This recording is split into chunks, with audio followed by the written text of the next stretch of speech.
அஸ்ஸலாமு அலைக்கும் வரஹ்மத்துல்லாஹி தஆலா வ பரகாத்துஹு. கண்ணியத்திற்குரிய இஸ்லாமிய சொந்தங்களே, அல்லாஹ் ரப்புல் ஆலமீன் ஒவ்வொரு காலகட்டத்தில் ஒவ்வொரு நபிமார்கள் இந்த உலகத்திற்கு அல்லாஹ் அனுப்பி வைத்தார்.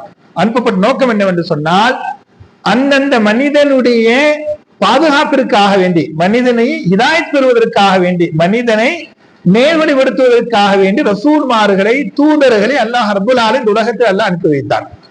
அந்த அடிப்படையிலே ஒவ்வொரு நபிமார்களுக்கும் அல்லாஹ் இந்த உலகத்தில் வேதங்களை இறக்கி வைத்துள்ளார்.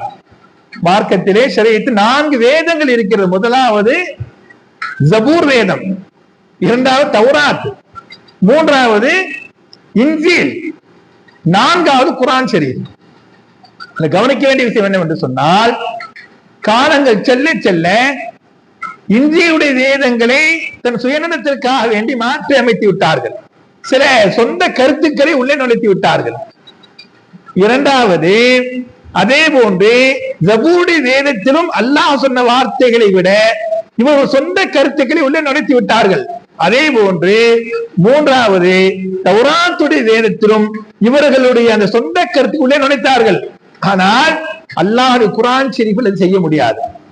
இப்பொழுது அல்ல, கியாமத்து வரை பாதுகாக்கின்ற பெட்டகமாக அல்லாஹ் குர்ஆன் ஷரீஃப் அல்லாஹ் உருவாக்கி வைத்திருக்கிறான்.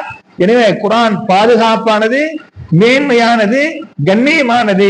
அந்த குர்ஆன் ஷரீஃபை நாம் ஓதுவதன் மூலமாக கண்ணியப்படுத்த வேண்டும்.